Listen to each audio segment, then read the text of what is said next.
All right, microphone check. Can everybody hear me out in interweb world? Sounds good. All right, all right. So this is a continuation of what we talked about last year. I mean, last week, excuse me. I mean, we did talk about some of these topics last year. It's not all brand new. Not all brand new. All right.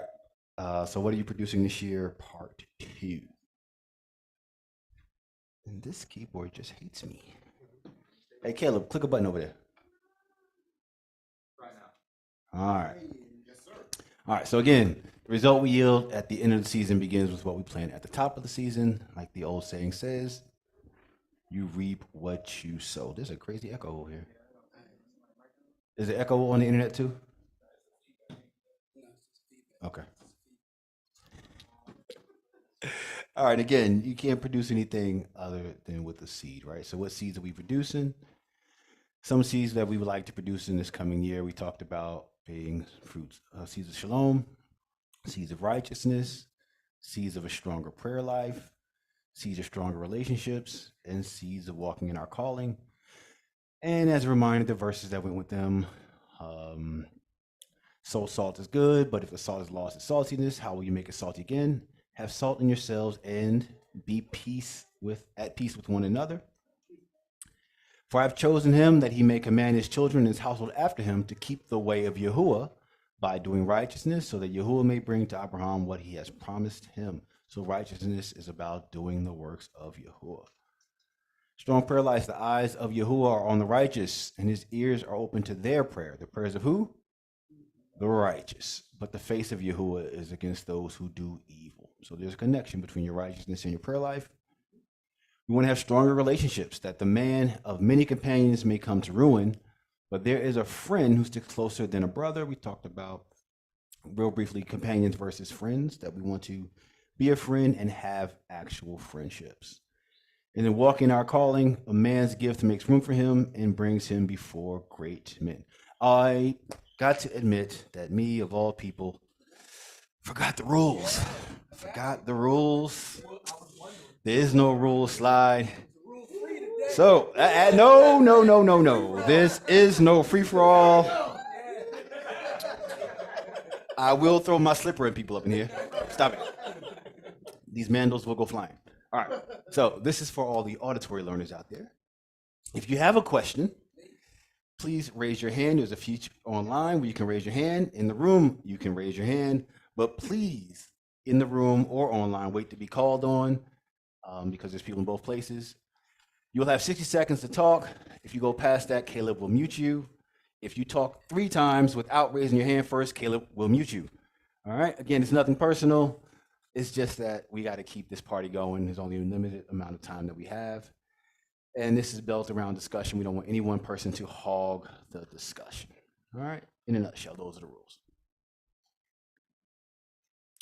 All right. So this week, we're going to take a quick look at strong relationships. And like we said, the opening verse for that was Proverbs 18:24, that a man of many companions may come to ruin, but there is a friend who sticks closer than a brother. All right. So when we look at today, Proverbs 17:17, a friend loves at all times, and a brother is born for adversity. So basically, a friend only loves when it's easier to do so. A friend's gonna, be friendly and show love to you 6 months out the year, a good solid 2 years, then the friendship dissolves? Probably not, right? You're gonna be a friend at all times. And your brother's cool with you when stuff's going cool, there's no issues. That's when you need your brother, right? Of course not. The brother is born for adversity. So we're gonna look at that word born today. Quickly look at that word. All right, and it's Proverbs 17:9. Whoever covers an offense seeks love, but he who repeats a matter separates close friends. So we're gonna look at that in 2 different ways. 2 different ways.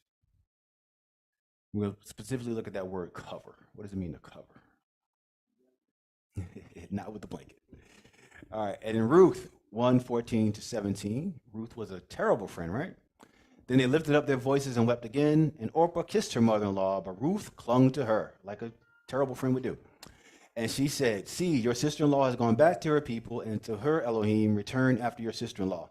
But Ruth said, do not urge me to leave you or to return from following you. For you go, I will go, and where you lodge, I will lodge. Your people shall be my people, and your Elohim, my Elohim. Where you die, I will die, and there will I be buried. May Yahuah do so to me, and more also, if anything but death parts me from you. So if I dip on you for anything other than death, may Yahuah come down upon me. No.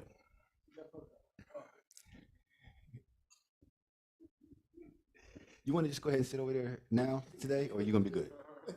Because he's already starting. Don't be like him. All right. Proverbs 17:17. A friend loves at all times, and a brother is born for adversity. So true friends operate out of love. Again, for a brief moment, at all times, right? So this means whether they're on good terms or bad terms, and that a true friendship stands the test of time, right? So over the course of time, sometimes y'all going to be seeing eye to eye. Sometimes y'all going to have a fall apart, right? And y'all just not clicking. But eventually it should come back together. So over the course of years, you're not always going to be on the same page. And sometimes you're not even in the same book. But again, this is not a short-term thing, right? Friendships last for a good amount of time. But if you're operating out of love, eventually you're going to return to the book, the ultimate book. And that's going to guide how you'll treat each other, your friendship, how you treat your friend, and actually learn to value the friendship that you have. All right. So that's that part. But let's look at the word born, where it says a brother is born for adversity. So part of your function as a brother is to go through the tough times with your brother. You were born to have his back. It's literally born. All right. Yawaled. It's the verb form of Yaled, which means to give birth, beget, or be born. It's also where we get the word for children, or Yaladim, right? So this is literal. You're literally born to go through adversity with your brother. That's part of your function when you fall out of the womb. All right? You can't get around it. It's literally part of the reason you were born. All right, so if you run out on your brother when adversity comes, you're operating outside of your function. You think that's a good thing or a bad thing? All right, so it's literally part of the reason that you exist. Again, we're not in this for ourselves. We're in this for other people, right? So again, the Most High uses us to do his will. How can I get through a tough time if I got to get through the whole thing all by myself?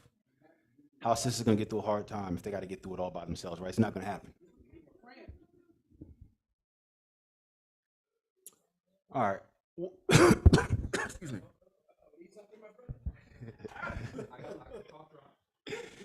Ain't none of my brothers off me no water or a cough drop, but it's okay. I got my own. It's all right. All right. While I take the sip, y'all, what's the Hebrew word for brother? And what is it? What does it mean pictographically? It means strong.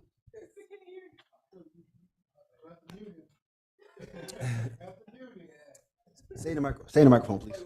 Yeah. Go ahead. So pictographically, Aleph represents an ox, someone is strong, and the Chet pictography is a fence.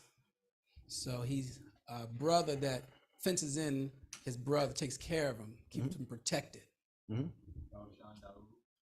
Go ahead, Aki, online. Sean. Well, yeah, I was gonna say the same. I was gonna say the same thing. Brother, strong, protector. Same. Yeah.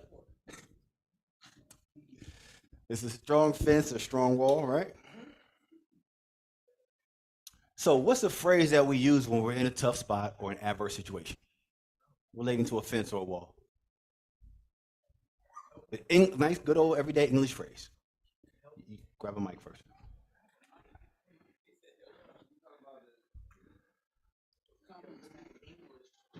Just a regular English idiom. Between a rock and a hard place. Relating to a fence or a wall.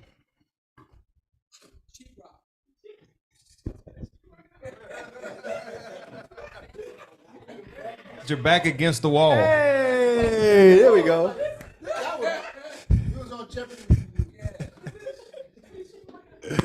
All right. Thanks for the mulligan. All right. So the common phrase is that your back is up against the wall, right? Is that a bad thing, though? Say what you got to say, son.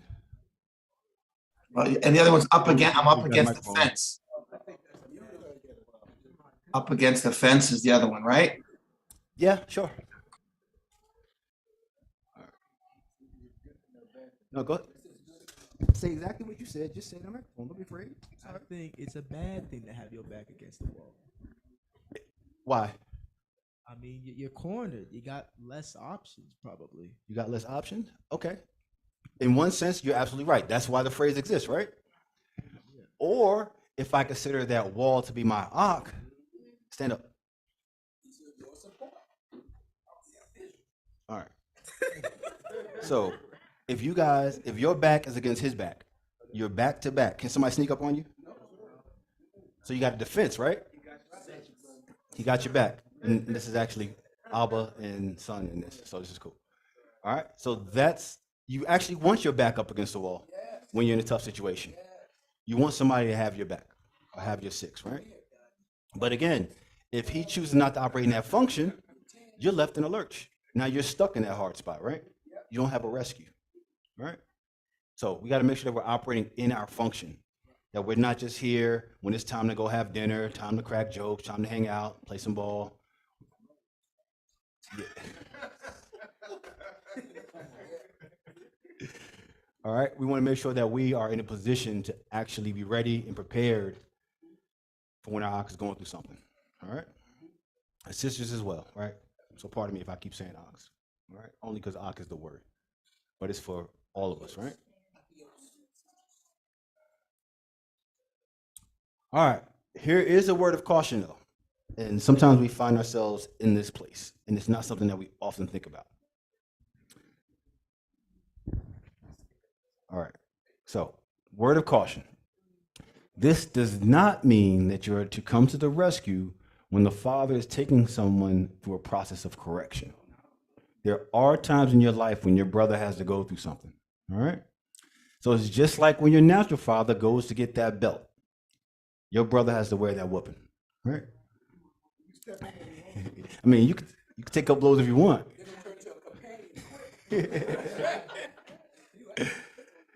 You're not there to stop the whooping, but you are there to console him afterwards and ultimately help them understand what to do better the next time so they can avoid getting that leather, all right? Don't just let them go through it and watch them suffer, but you want to go down and have a conversation with them afterwards, like, hey, man, had you done this, this, and this, that probably wouldn't happen to you, all right? This is after he's done with his tears and his snot and all the other stuff, when he's in a place to hear you. Y'all have a little debrief, right? All right. So again, another thing is that you're to go through this adversity together. You're not supposed to just jump in and then your ox just take off and run, leave you holding the bag. That's not how this goes. All right. That's not how this goes. Y'all are to fight together, back to back. All right. All right. Let's look at this next verse. Proverbs 17:9. Whoever covers an offense seeks love, but he who repeats a matter separates close friends. All right, we're going to take the common approach to this, right? I think when we go over this verse, this is what most of us will think of. So I don't think it's uncommon what we're going to look at right now. All right, it's just to confide in one another, right? And the person coming to us to confide should be able to trust that we won't run and tell others what we hear, right? We're covering that offense, right? That's what most of us tend to think of, correct? All right. So the one who takes that information and shares it separates close friends. So if somebody comes to you and shares something, man, I messed up, sis, I messed up, I did this, this, and this, and this, you're to work it out with the person who told you, not go tell a third party, right? Even if you know the other person involved, right? Because what's the commandment say? The command is that when someone offends their brother, sister, or spouse, they're supposed to go make it right. not you feel like you got to interfere and figure out what's going on, right? Now, when someone confides their offense to you, it's not for you to go back and tell the other person what you heard, but you are to give them advice. You're to advise them to go make it right and quickly, and help them develop strategies and ways to make their confession or seek redemption. Right? 9 times out of 10, they came to you get this off this off their chest instead of going to the person they offended because they didn't really know how to have that conversation. I've messed up. I don't know what to do. They'll never forgive me. I don't know what to do. So now they're coming to you. They're coming to you for counsel. You're supposed to give them that wise counsel, right? Not go tell somebody else.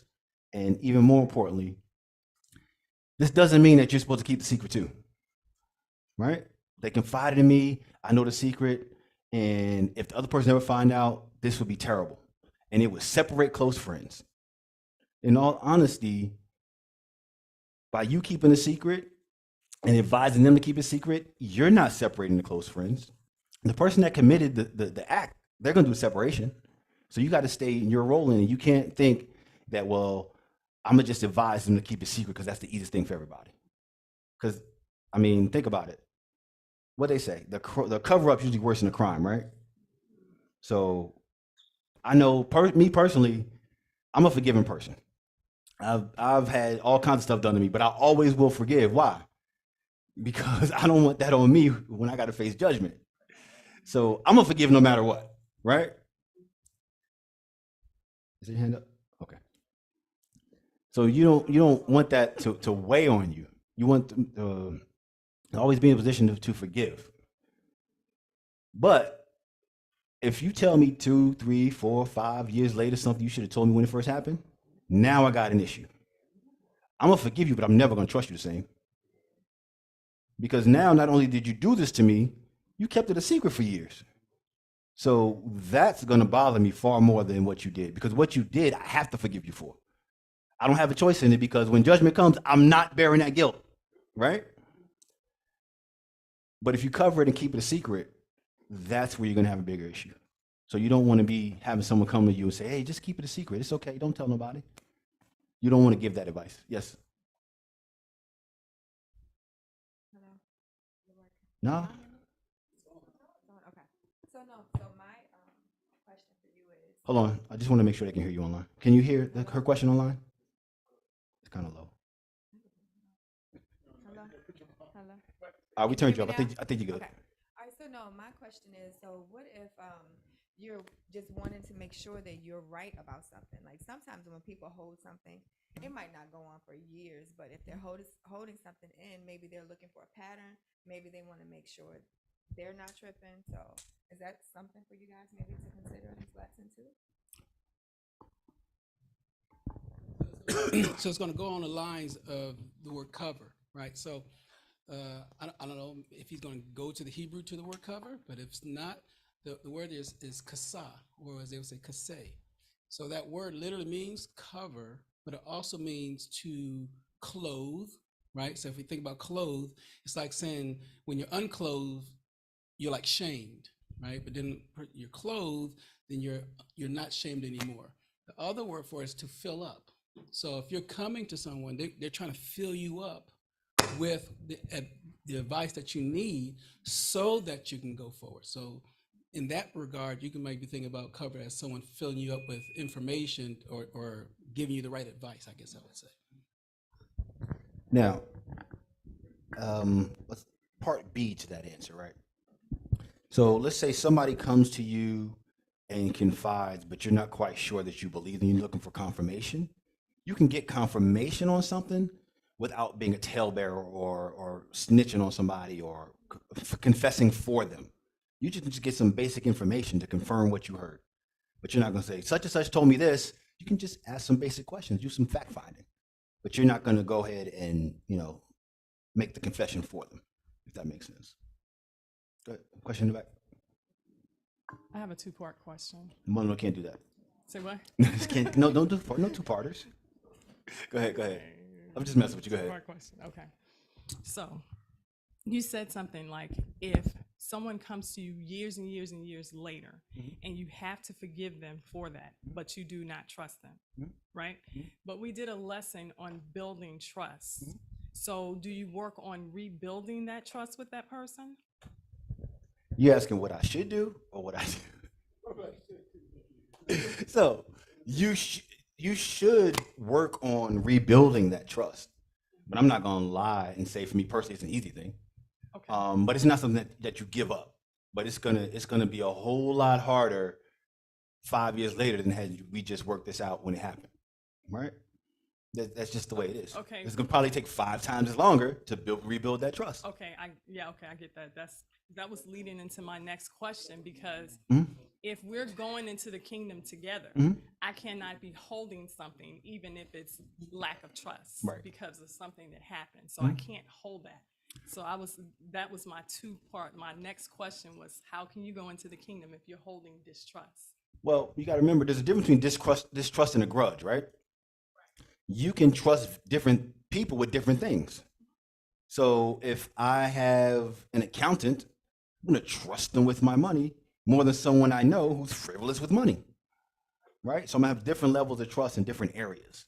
So it's not like I'm carrying this burden of mistrust. I'm just going to keep you at a certain level and then work on building up to another level. Go ahead, Aki. But also, it's going to have to take this, if it's so long ago and they're trying to fix, you're going to have some type of wisdom that comes with it this go around. Sometimes we just trust just to trust. We got our guard down, and then someone injured us.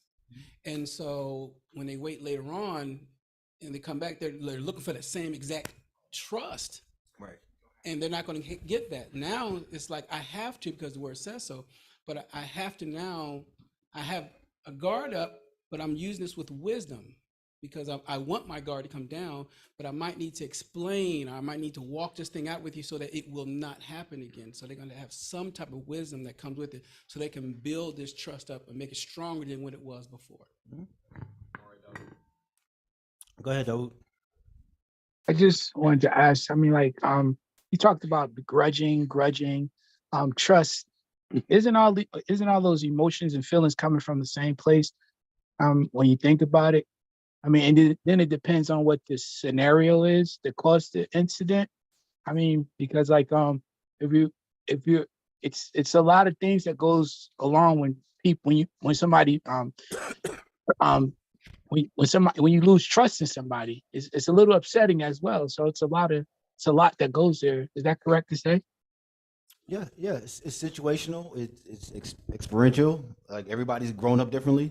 I'm not a street cat, but I'm a city kid. I don't just blindly throw my trust around. Like, most people ain't gonna make the 46 like me, coming where I'm from, just blindly throwing their trust around. It ain't gonna happen. My kids are way more naive than me, because I've sheltered them and grown them up in a way where they can afford to do so. So everybody's situation is a little bit different, right? So it's different levels. But again, like you said, it depends on where that mistrust came from, what caused it. So it doesn't always come from the same place, but the process is going to vary from person to person. Any other question? Okay. Absolutely, yeah. Grudging and trust is two totally different things. Two totally different. Yahuah Shandu, go ahead. Okay. Yeah. Also with trust, as Maury Lamadyahu was saying, because trust comes with being confident too, right? Yeah, you have confidence. Mm-hmm. Yeah. So there's wisdom in that confidence, and that comes from the wisdom, right? So yeah, trust, because trust is also being confident in it, right? So, and that's wisdom. All right. So remember, the overall topic here is developing deeper, stronger relationships, right? So let's just step back for a moment and not even worry about what happens if someone has harmed your trust. We should still always be working on trusting one another better, right? Some of you all are newer to me. I'm newer to you than others. Some of us go way back almost 15 years, right? Clearly, there's going to be a different level of trust. We all should understand that if someone here has tied themselves to the path of Yahuah, I can give them the basic benefit of a doubt on who they are, or they wouldn't have hung out in this ministry for that long, right?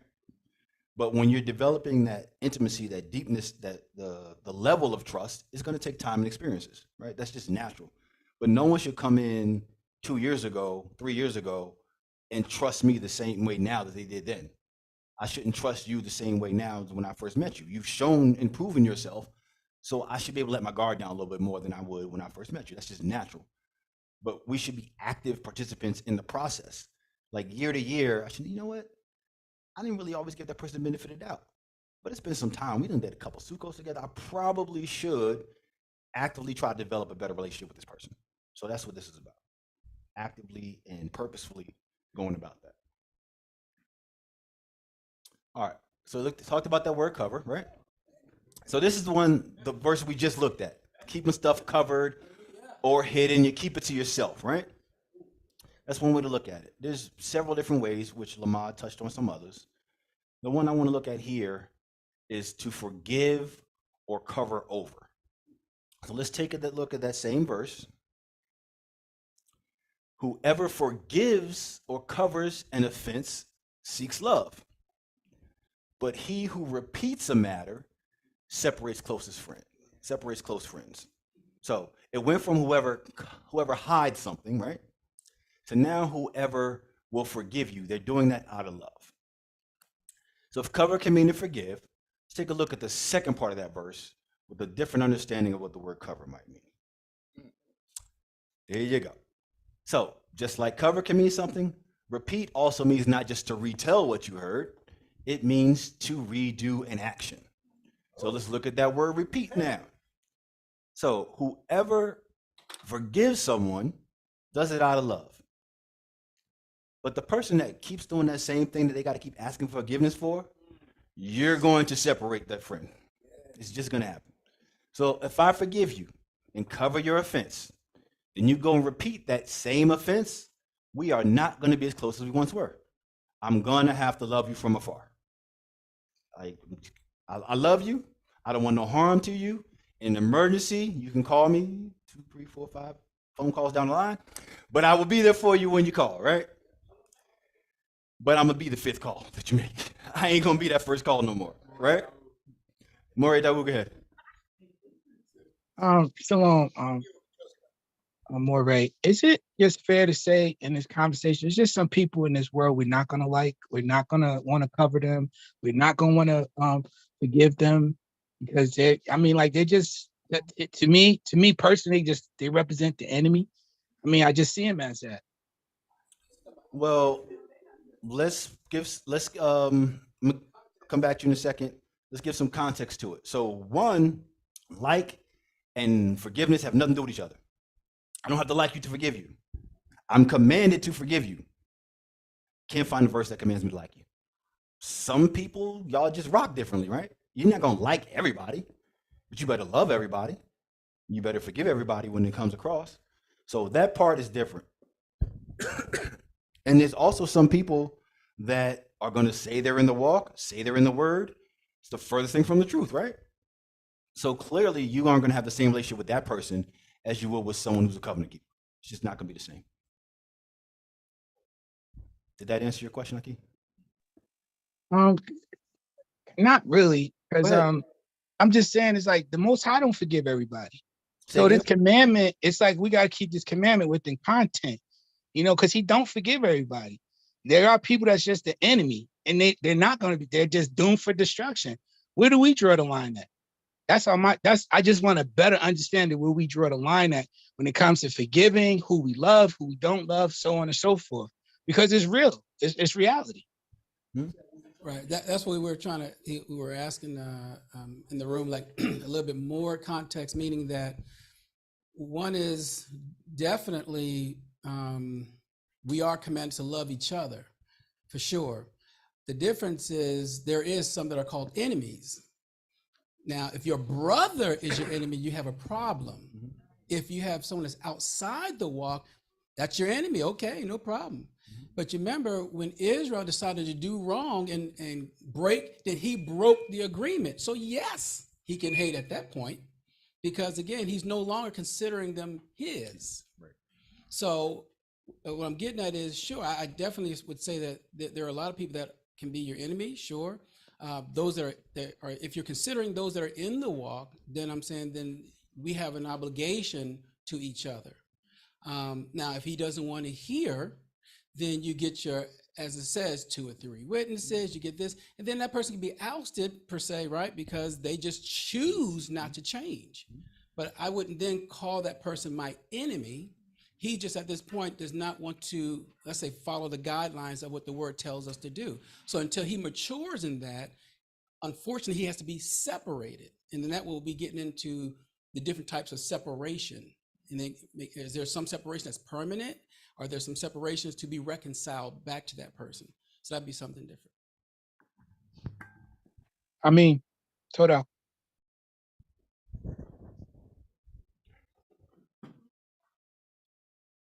All right. So remember, we are commanded to forgive those in the covenant, right? But don't be the second half of that sentence. Don't take advantage of this. Don't keep committing the same offense over and over and over again. Whether it's to that same person over and over again, or you just got a habit of just doing people wrong. Either way, don't make that your character. All right? Yeah, don't take advantage of the commandment to forgive. All right, let's take a look at Ruth. This is an interesting relationship. They lifted up their voices and wept. And Orpah kissed her mother-in-law, but Ruth clung to her.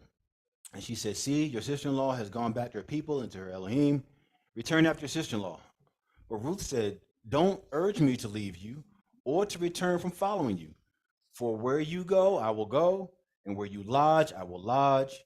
Your people shall be my people, and your Elohim, my Elohim. Verse 17, where you die, I will die, and there will I be buried. May Yahuah do so to me, and more also, if anything but death departs me from you. All right. So how many of us have someone out there who we are truly or ride or die for, and they will ride and die for us? So before you answer, I don't mean like act impulsively and do foolish for, right? I don't, be careful what you mean by your ride or die, right? So someone whose friendship truly means the world to you. How many people have at least one person they can count on to say that no matter what, your Elohim is my Elohim? They're at the bottom somewhere.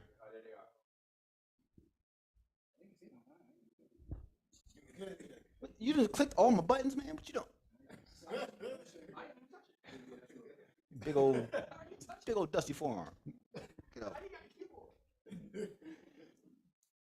All right. So all of us here have at least that one person in this walk that they would consider ride or die. All right. But generally, it should be a short list, right? Because of the level of intimacy that not everyone in your life deserves to receive from you, right? That's the ultimate commitment, to be this attached to someone, to make this much of an oath to someone, is not something that's to be done lightly, right? But everybody has to have that one person, whether it be your spouse, those that aren't married, whether it be a friend, a family member. So you have to have that one person that no matter what, I got your back to the end, and I know that this person has my back to the end. We have to find that person. And if we don't have that person yet, remember we're talking about seeds going into the new year. Make this the year that you find that person for you. Because stuff's going to hit the fan. And you're going to need that person that no matter how dark it gets, they're going to be there for you. Some stuff's not going to be pleasant to go through. And you're not going to be able to go through it by yourself. All right? You're going to need that ride or die.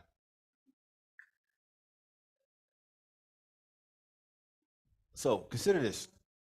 So when you're thinking about making this kind of commitment, this ride or die commitment, what qualities are you looking for in a sister, friend, or brother in order to make that type of commitment? What kind of characteristics would you be looking for in that person? That's an open question.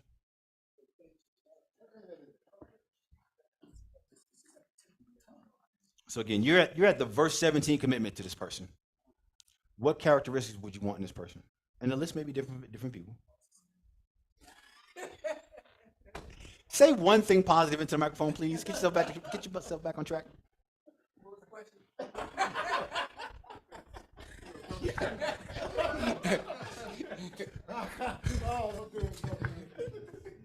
All right, so when you're thinking of your verse 17 person, that ride or die, where you go, I go, ain't nothing gonna separate us but death. What qualities are you looking for in that person? A person with good communication. The communication, that's definitely key. Better key. My number one thing would be trust. Without trust, yeah. I can't find the hand button, but She couldn't find the hand button. Go ahead, Ema. Go ahead, Ema. okay. I would look for trustworthiness and patience. Patience. Okay. All right. I'm not your one. Patience. I'm still working on. No, to thy own self be true, right? Go ahead, sis. Somebody who's working on renewing their mind. Meaning what? In what sense? Things from the past, cleaning themselves out, Mhm. Walking towards newness in the Father, keeping the commandments, Okay. having the fruit of the Spirit, the Ruach, Mhm. all that. Okay. All right. All positive things. So definitely, you don't want to commit to somebody that is not living that type of life, for real. Could you get a microphone? Okay. Somebody that's humble, meek, and fears Yahuah. Fear of Yahuah. Okay. Yahuah Dawood, go ahead. Yeah, someone that's honest. Honesty, definitely. Yeah, honesty, doesn't tell lies, tells you exactly the truth, what's going on. Good. Who's next? Maury Dawood, what you got? Somebody that's going to be ready on the go. No time is inconvenience when I call. Okay. When I call, they ready to roll.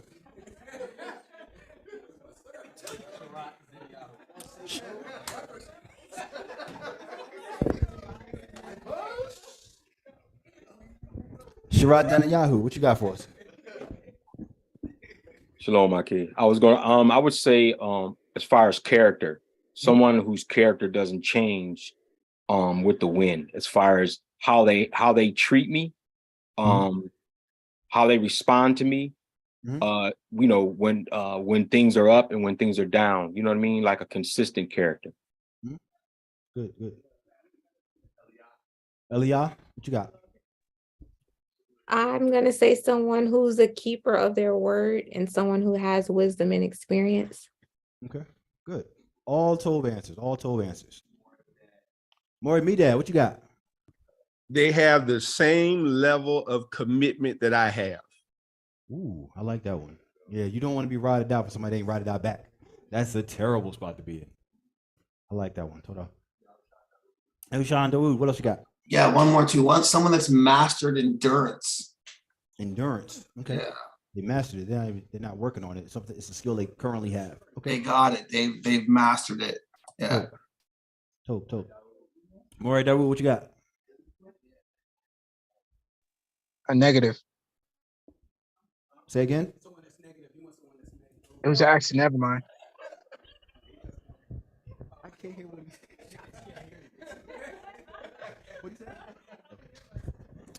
All right. So it's a strong list. So can those qualities that you're looking for in others be found in you? That's it. That's the question.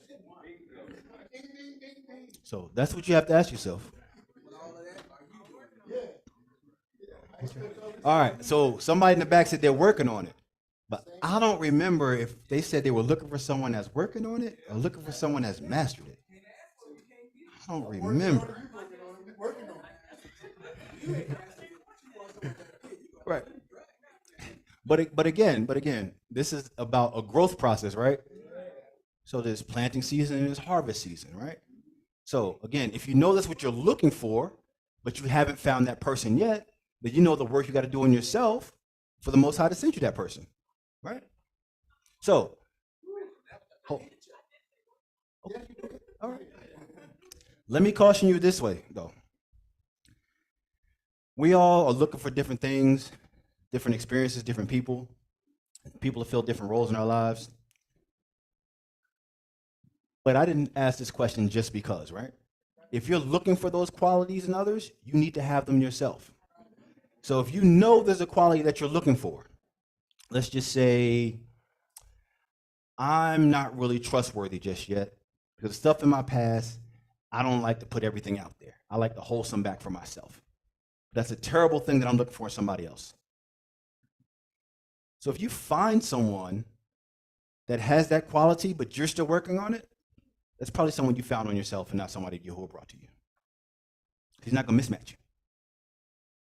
That's a dangerous place that we often find ourselves in, is that we yoke ourselves to people, we make choices, we decide to do certain things, and then we just stamp him on it. That's a dangerous place to be. We want to make certain of what we're doing. Yes, sir. Yeah, you need a mic if you got a question. Already know. What if could you have been matched with that person in order to learn from them, to try to get that quality you have that you don't? That's a good question. Perfectly. Yes, you will have people that come across in your life to teach you things, but oh, that's my debate one. That's my speech guy. That's my Deca man. He's good. So remember, the question was only in relation to the verse 17 type. You don't want to be ride or die with somebody that's there for a moment to teach you something. That's the danger. You helped me clarify the point I was making. Thank you. That's the point I'm making, right? It's not that you're not going to come across someone or someone may come across your path, but the person that you are at the verse 17 level with, that's someone that you're going to be with the long term, right? They're not there to just teach you a lesson. They're there to ride or die with, right? So you want to make sure that you learn the difference between the two. Thank you for helping me get that out. Hold on. All right. So, also, I want you to notice that she pledges her life, almost like till death do us part, right? We usually hear that in a marriage, right? But is this a marriage? No. No, it's not a man and wife marriage, right? But we can make pacts, covenants, and agreements with friends as well, right? So we have various people that perform various functions in our lives, different roles for us, right? So we want to make sure that when we go into these deep relationships, we want to be able to have that same level of openness that we would have with someone that we think only can fit another role, right? So, me and Maisha, we're real tight, but I would never be that tight with one of my ox. It's not the way you should look at it, right? You want to be able to have that same level of openness, intimacy with someone else in your life, right? Not the same type, because clearly, right. Okay, but the same level, right?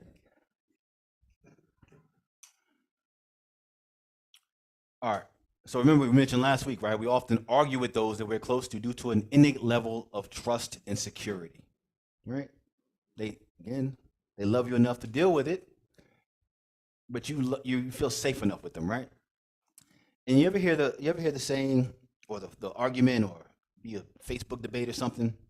It's like, sister, you go to work and whatever your boss man tell you to do, you ain't got no problem listening to him. But when your ish tells you to do something, I gotta get a hard time about it. Why is that? And it's as basic as it can get. Because the boss will fire you. They don't think that you will fire them. They feel this level of security and comfort with you. So you're going to get things from them that they're not going to give to someone else because they know that boss man to get rid of them in a heartbeat. But they trust you and feel secure in you. So sometimes you got to bear the brunt of stuff that you normally wouldn't. But like I said last week, it's a backhanded compliment. They actually do trust you and love you and feel comforted with you, right? So it's just an innate level of trust and security that you're going to have with this person. Ooh, say that in the microphone. I say that's why we do the Most High like we doing. Keep going on that. Keep going. You know how we just got that level of trust and security in His favor and His mercy that we just, I messed up. Well, just please forgive me. And then He do it again. And we that brother that keeps repeating the thing over and over again. Yeah, just doing it to Yah over and over again. And then when I say doing it to Yah, it's usually because we're doing it to another person, another brother or sister over again. So he's not, he's going to forgive me. He's going to forgive me. He's going to forgive me. And then it gets to that point you realize you're standing before him. It's like, I thought you forgave me for all that. Well, we do have to remember though that forgiveness and judgment are not the same thing. You're sorry, but you're still about to catch this whooping. Like there's a consequence for your actions, no matter how many sorries you say. Judgment is coming if you sin willfully. That's just the rules. I didn't make them. It is what it is, right? So you can say sorry all you want. He forgave you, but you're about to catch this leather. All right. So again, when we choose someone that we confide in, it should be someone that we share a level of trust and security in, because they have a major responsibility, right? You want to make sure that they understand the role of being confided in. We talked about earlier what they should do, what they shouldn't do, right? And if they're not at that level, then don't choose that person. Don't choose that. You're setting them up to fail because they don't have the skill yet that you're asking them to do, and you're setting yourself up to be harmed in the long run too. All right. All right. A few things to consider. We want to have relationships that go just beyond the surface. Do we genuinely care about the people that we are around? Let's take everybody look around the room. Look around the room, not up at the sky. I didn't make you answer your question, so I got to pick on you somehow. Everybody look around the room. Stand up. You 6'12". Look over the monitor. All right. Do we genuinely care about the people in this room?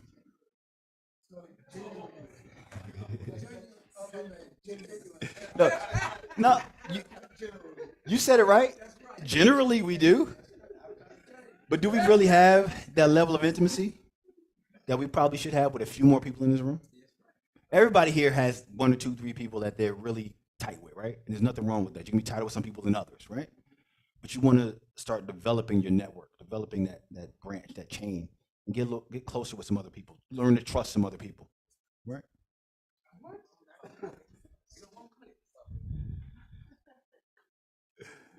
All right. Here's one thing that you can do. Here's a seed that you can plant. Reach out to someone just because. Just because. People, Lamar's known me for years. Joshua's known me for years now. Kanan's known me for years. I've never called them. I think I've called Lamar 3 times in my entire life. I'm not a phone person, right? But I'll shoot him a message. I'll shoot him a quick voice note. Hey, I'm just checking on you, right? So just reach out to somebody. You don't have to have a full-blown 3-hour conversation. If you call him, you have a 3-hour conversation. But you don't need a 3-hour conversation, right? And do it just because, not because you need anything. You're not even there to offer them anything. It's just to check in on them. How are you doing?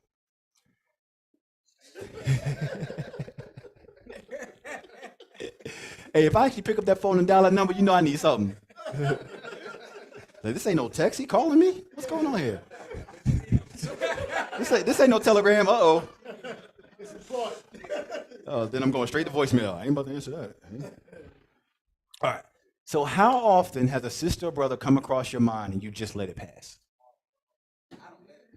You just let it pass, right? So next time they come across your mind, reach out and send them a text or give them a call, right? Text is fine. A text is fine, right? Just say, hey, just thinking about you. Is everything okay? Need somebody to talk to? Or just a shalom, hope all is well, right? Because there are people out here, even in the Knesset, that will not admit it, that have moments where they feel alone. They don't feel connected. You simply just send them a text because the Most High put them on their heart. Like, oh man, can perk them right out of a spot they could be in, right?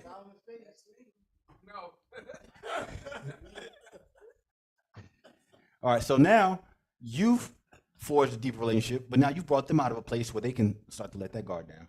These people in this assembly genuinely care about me. So now I can start developing some deeper relationships, right?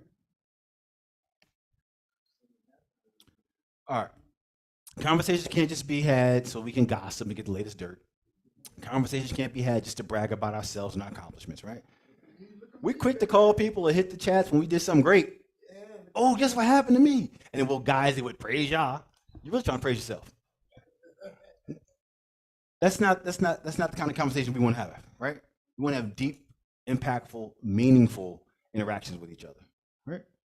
And again, impactful and meaningful. Like I said, simply as that person came across your mind and you reach out to them really quickly is impactful and meaningful, right? It doesn't have to be this long soliloquy. Tiny little thing, right? All right. So dig past the surface in your relationships, right? We talked about gardening. You got to do some digging, right? As you're asking and inquiring to get to know this other person, be willing to put your guard down and answer those same questions about yourself. You can't ask something that you don't want nobody to ask you. When somebody asks you, you got to be willing to be just as open as you want them to be, right? It's not always easy to trust, but remember that your trust is in Yahuah. You're trusting him to be in this relationship, to be in the midst of this, right? The last part. And it will help you get past some of this other stuff when you're trying to dig past the surface. Be honest and be willing to stand on your truth. When they ask you a question, give them the truth. If others judge you, that's on them. It's not on you. Because what you went through, what you did, it wasn't about you. It wasn't for your growth just so you could be a better person. It was so you can share those experiences with others to help them grow, get through the same situation, or to help them avoid a situation. It wasn't about you. So you ask me about myself, I'm gonna tell you the truth. Stuff I'm proud of, stuff I'm not proud of.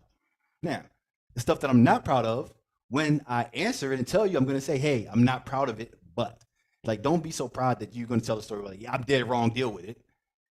admit your mistake in what you did, but don't be afraid to tell it because somebody else can benefit from it. All right. All right. Any questions? Uh-oh. My yield was supposed to fly in when I was ready to yield. Your car, y'all, go ahead. Shalom. I have a question. So, say that you're in a relationship with someone and something happens and the trust is broken. I guess my question is it necessary to communicate with that person that you no longer trust them? And it's for the purpose of trying to rebuild the trust without them thinking that you're trying to bring up the op again, if that makes sense. Yeah, you have to let them know that one, that they broke your trust and why the trust was broken. You have to be able to have a conversation with them and just let them know. Now, we talked about it last time. When people are coming at you, arguing and fussing, right? It's not always the way to go. So you want to be mindful of how you communicate that with them, but you have to let them know. You have to let them know. Okay, Toda. No problem. Mordu. Yes, I just want to say, if all of us that are in the walk, and we're studying the word, and we know that the word said the arm of flesh will fail you every time. If we understand that people are going to fail us, people are going to let us down, people are going to hurt our feelings. We walk into any relationship expecting these things. Trust won't be such a issue to try to build, to try to keep hold of, because you know what you're getting ready to walk into. You should expect somebody to do something that's going to offend. And if you're a mature believer, you should be ready to deal with that. Even if you're not that mature believer, you should still be able to deal with it on your level. That's all I'm saying.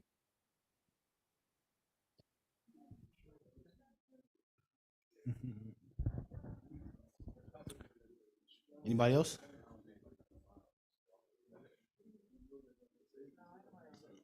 All right. So with that, we'll get ready to close out in prayer. Anybody else have anything to say? All right. Then I yield.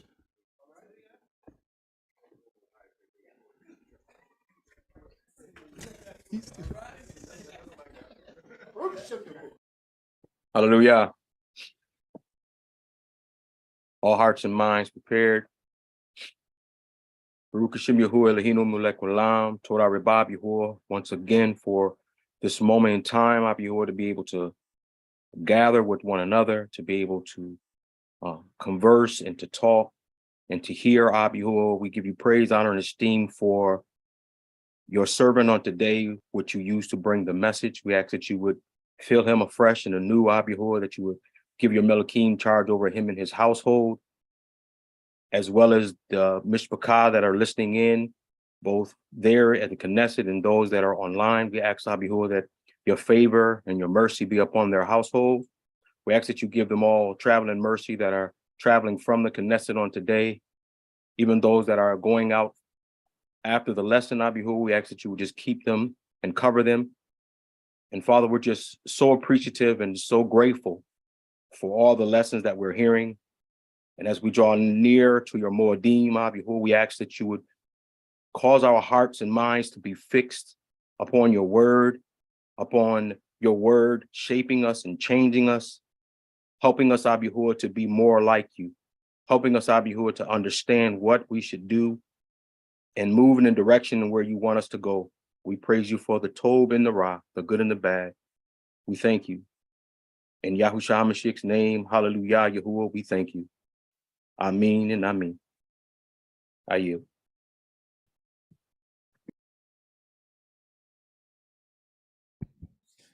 Hallelujah. All right.